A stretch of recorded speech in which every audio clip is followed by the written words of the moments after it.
L'objectif de cette chaîne, c'est de vous parler d'entrepreneuriat, d'insertion professionnelle et de développement personnel, parce que nous sommes convaincus que le développement de l'Afrique ne peut venir que par sa jeunesse et que la jeunesse africaine doit prendre ses responsabilités pour donner les couleurs à ce continent. Chaque jeune Africain doit prendre ses responsabilités parce que la responsabilité n'appartient pas à nos parents, ça n'appartient pas à l'État. Si on veut réussir, il va falloir que chacun retrousse des manches pour prendre sa vie en main.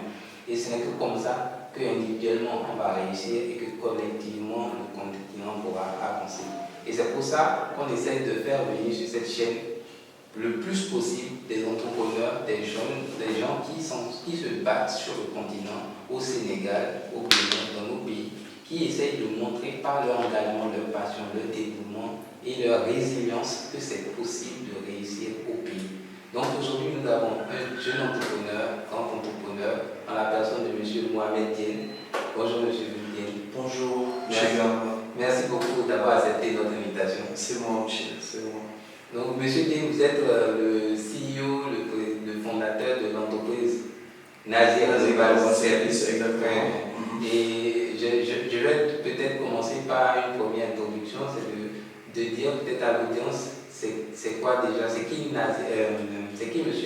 Diène, Mohamed Diène, quel est votre parcours académique, vous avez étudié où, quelle expérience professionnelle vous avez eue, pour qu'on sache déjà c'est qui le personnage. D'accord. Merci encore, M. Garba. Merci pour l'invitation. C'est un plaisir. Alors, je salue aussi l'ensemble des internautes qui nous suivent à travers votre chaîne. Merci. Alors, pour revenir à votre question, moi c'est Mohamed Diène, comme vous l'avez dit. Je suis un jeune Sénégalais, j'ai 30 ans et je suis aussi entrepreneur. Par rapport à ma formation académique, j'ai eu le bac littéraire au niveau du lycée Abdoulaye Sadji de Rufisque. D'accord. Après aussi, j'ai intégré une école d'ingénieur, en l'occurrence l'école supérieure multinationale des télécommunications, qui se trouve ici à Dakar. Le SMT, voilà. D'accord. J'ai fréquenté les SMT pendant 5 années, où j'ai fait un diplôme de technicien supérieur en télécommunication avec une option technico-commerciale. J'ai fait également le cycle ingénieur et je suis sorti comme ingénieur technico-commercial en travaux des télécommunications. Excellent. Après aussi j'ai enchaîné une année plus tard, j'ai enchaîné en cours du soir. J'avais déjà obtenu un stage, j'avais commencé comment dirais-je, dans le monde professionnel. Mais après, j'ai continué aussi, j'ai fait un master 2. D'accord. Voilà, en management des télécommunications. D'accord. Donc j'ai bouclé avec le master 2 là. Et bon, en gros, de façon avancée, c'est ça, mon cursus scolaire. Académique, exactement. Et maintenant, je ne sais pas si je vais glisser sur le parcours professionnel, l'expérience professionnelle. Oui. Voilà, je l'ai dit tantôt, déjà après mon diplôme d'ingénieur, j'ai intégré une jeune entreprise, une start-up, on va dire, voilà, qui évoluait dans le domaine de la prestation de services, que ce soit en télécommunication, que ce soit aussi en énergie, voilà, qui se trouvait ici à Dakar sur la VDN, en l'occurrence VMC2 Group, que je salue le directeur général qui m'a beaucoup appris quand même. J'ai été là-bas pendant 2 longues années. En tant que c'était pour faire quoi exactement? Pour faire quoi exactement? J'ai eu un diplôme d'ingénieur en travaux de télécommunications et j'ai intégré dans un premier temps en tant que commercial. J'avais la charge de proposer, de vendre les produits et services de cette boîte-là. Et je me souviens à l'époque, il y avait des ingénieurs techniciens, des ingénieurs de conception qui concevaient des applications, des logiciels. Ça se faisait soit sur mesure, c'est-à-dire le client nous explique c'est quoi ses problématiques, ses besoins. Le client peut être une entreprise, un particulier, etc. Et nous avons aussi des produits en catalogue qu'on proposait. Tout ça contribuait à la digitalisation, voilà, qui est aujourd'hui un terme assez en vogue. Je me souviens, c'était en 2015-2016, on accompagnait les entreprises de façon à ce que ça les processus qui prenaient énormément de temps, qui prenaient énormément de ressources, on pouvait les aider avec les moyens des nouvelles technologies à faire, c'est-à-dire à automatiser ces processus-là. Donc moi, j'étais sur le terrain, je rencontrais les clients, je discutais avec eux en fonction des problématiques qu'ils avaient. Soit je proposais un produit en catalogue, ou bien j'essayais de voir c'est quoi la problématique du client là, et après on offrait un produit ou bien une application spécifique qui permettait de régler le problème. Donc au début j'ai commencé en tant que stagiaire commercial, et après je me souviens, j'ai vite gravi les échelons, et avant juste que je quitte la boîte là, j'étais responsable commercial. Mais quand même tout en alliant, parce que les nouvelles technologies ont quelque chose de spécifique, on ne peut pas être juste commercial, on est technico-commercial, il faut connaître la technique d'abord, parce qu'on ne peut pas venir avec, voir un client, par exemple un responsable informatique, discuter avec lui alors qu'on ne connaît rien de l'informatique. Tout à fait. Donc il faut connaître un peu les BABA, voilà, maîtriser tout ce qui est réseau privé d'entreprise, tout ce qui est technologie et système d'information de l'entreprise, pour pouvoir dire que par rapport à ce problème-là, il faut cette solution-là. Après, derrière aussi, pouvoir discuter en interne avec nos ingénieurs, nos ingénieurs de conception, pour voir quelle est la solution appropriée. C'était moi aussi qui avais la charge de présenter la solution aux clients. Voilà, donc en gros c'est ça, c'était la première expérience. D'accord. Bon. Vous avez fait combien de temps là-bas? J'ai fait là-bas 2 ans. J'ai fait là-bas 2 ans. C'était une première expérience, mais c'était assez riche quand même. C'était assez riche et j'ai beaucoup aimé et j'ai beaucoup appris. Parce que nos responsables c'était en même temps un entrepreneur. Donc du coup, je voyais comment on pouvait gérer la boîte et voilà, c'était top quoi. Et quelle était l'étape qui suivait? L'étape qui suivait, après, j'ai intégré une autre boîte, un peu plus grande. Bon, je ne vais pas dire le nom, mais c'est une grande société de télécommunications. Une grande société de télécommunications qui fait partie du leader au Sénégal. Si c'est le leader. Donc c'est ça, après j'ai intégré la boîte là en tant que commercial, conseil commercial. Et là-bas aussi, j'ai fait là-bas 2 ans. Donc en gros, mon expérience professionnelle, c'est autour de pas de 4-5 années d'expérience, parce que je suis sorti en 2015, après j'ai fait le master en 2016. Donc tout ça c'est relativement récent. Très bien. Et quand est-ce que vous êtes lancé? C'est récent, donc Nazier Global Service. C'est récent, parce que ça ne fait pas encore une année. Bien que, là, on a l'impression d'avoir fait beaucoup de temps, parce qu'on est tellement dans le coup, on est tellement fatigué, on fait, ça arrive, la fatigue là, on le prend bien en fait, parce qu'on se dit que c'est nous qui avons opté pour ce chemin-là, et rien n'est facile en fait. Voilà, il n'y a pas de réussite sans sueur. Tout à fait. Mais quand même, c'est assez récent, ça ne fait pas un an. Qu'est-ce qui vous a poussé à vous lancer? Bon, c'est après ma deuxième expérience professionnelle où j'étais dans une boîte de télécommunications. Maintenant, après, le travail que je faisais là-bas, c'était un travail de commercial. Et bon, j'ai eu un carnet d'adresses quand même. J'ai connu pas mal de gens qui avaient besoin de pas mal de services. Et après même être sorti de la boîte là, je recevais des sollicitations pour X ou X problèmes, ou bien X ou X produits. Et moi, j'étais en mesure de répondre à ces sollicitations-là. Du coup, déjà, pour rétrograder un peu, ça a l'idée d'entreprendre quand même, c'est depuis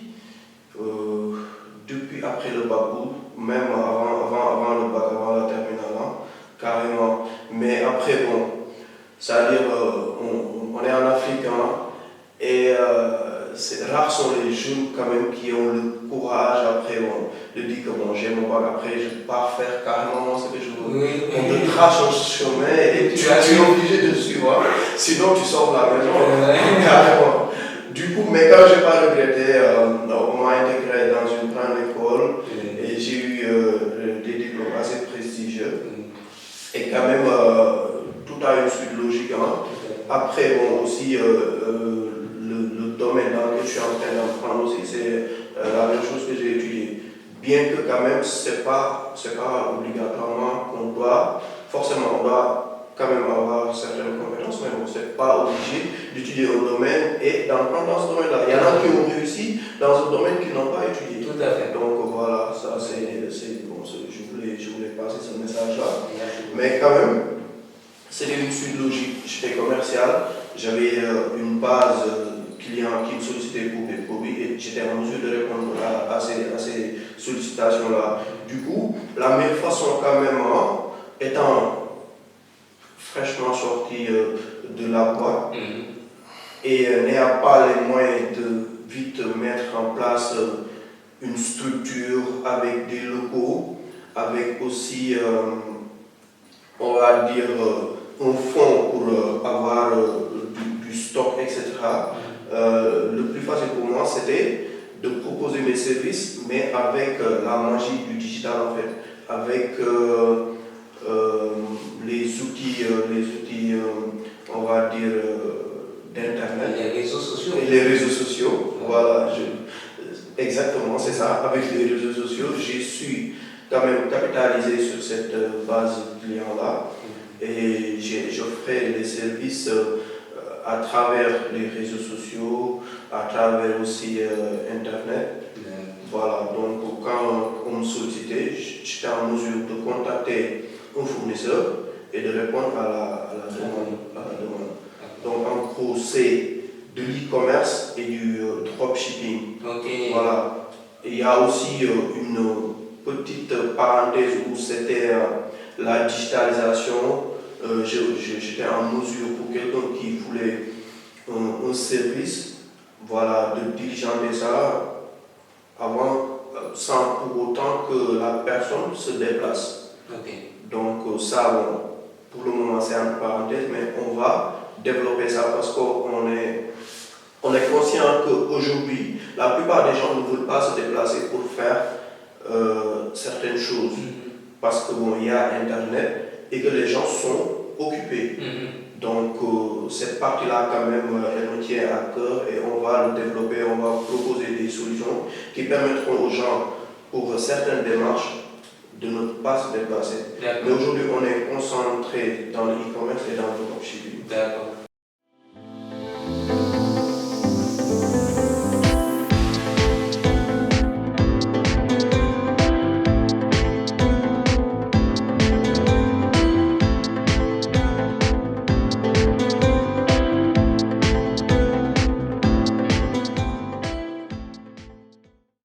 Vous avez besoin d'un expert comptable? Consultez ses services sur ceficafrique.org et sur YouTube Réussir au pays. Donc, Nazir Global Service, vous faites exactement quoi? Du e-commerce. Mais quel type de e-commerce? C'est quel type de produit vous faites? Quel type de e-commerce? Voilà. Nous sommes dans l'électroménager et les solutions, les smartphones, les solutions aussi, les solutions informatique, que ce soit les ordinateurs, les serveurs. On est toujours dans notre domaine quand même. Mais aujourd'hui, l'électroménager, pour toucher une grande cible quand même, l'électroménager, c'est quelque chose que tout le monde peut avoir besoin.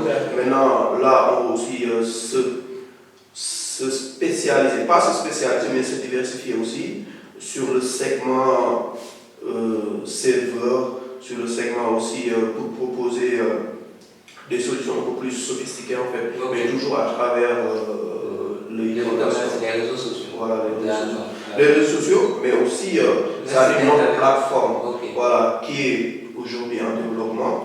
On ne l'a pas encore lancé, mais quand même prochainement ça va venir. Super.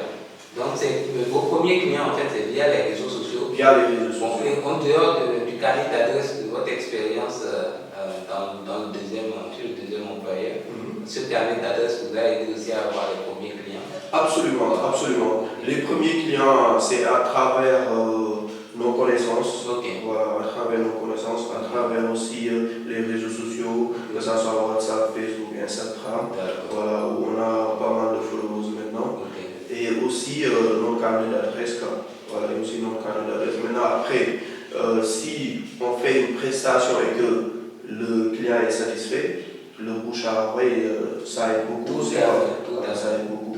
On a fait aussi quelques campagnes de publicité, de aussi, que ce soit à travers les réseaux sociaux, à travers aussi une revue de la place. Il y a aussi, on a fait aussi du marketing terrain, des actions commerciales sur le terrain. Alors aujourd'hui, c'est très bien. Félicitations déjà. Une année seulement d'activité et moins d'une année en plus. Et ça bouge beaucoup. Mais uniquement depuis chez vous, en tout cas avec les réseaux sociaux. Sans avoir de voir avec les moyens de bord. Et ça peut servir justement à des jeunes qui sont dans le domaine, qu'ils sachent qu'ils peuvent vendre leurs services via les réseaux sociaux. C'est moins coûteux et il faut juste proposer et conseiller les gens sur les réseaux sociaux et commencer à se faire remarquer. Déjà, oui, pas un peu de temps. C'est ça, très très bien. Alors, quel message vous pouvez donner à un jeune entrepreneur qui a envie de se lancer, soit qui a peur, qui hésite, en tout cas qui a envie d'entreprendre? Quel message, partage d'expérience, conseil, 2 ou 3 conseils clés, vu votre expérience, jeune expérience en tant qu'entrepreneur? Oui. Je ne sais pas si je peux me permettre de donner des conseils parce que moi, je suis un jeune entrepreneur et bon, on a fait quelques mois d'expérience côté réalisation. Je ne vais pas être prétentieux en fait. Le travail, c'est toujours devant nous. Tout à fait. Mais on est quand même, on reste motivé. Tout à fait. Maintenant, j'ai quand même partagé mon expérience et dire quelques conseils si je peux me permettre. C'est déjà de savoir, de se demander qu'est-ce qu'on veut être, quoi. Pas quand même, parce que souvent, nous, notre personne même ou bien notre personnalité est trop définie par notre environnement, notre famille, la tendance, etc. Sans pour autant qu'on se demande, nous, personnellement, qu'est-ce qu'on veut personnellement. Donc ça, c'est très important. Et beaucoup ne se demandent pas, ne se posent pas cette question. Et jusqu'à un âge très avancé, tu peux voir quelqu'un se lever tous les jours à 5 h du matin, tous les jours aller à son boulot, mais il ne sait même pas ce qu'il fait, pourquoi il est en train de le faire. Il le fait juste peut-être pour après, à la fin du mois, régler les factures. Tout à fait. Après, c'est la même routine. Et après, bon, tu te retrouves à un certain âge, tu te dis que tiens, moi, ça, est-ce que c'était réellement ma vie? Est-ce que c'était ça, la mission que j'étais venu accomplir sur Terre? Quand même, parce que ça aussi, il y a une dose de, je sais pas, spirituelle, mais quand même, on est là pour une mission bien définie. Tout à fait. Donc, il faut savoir c'est quoi.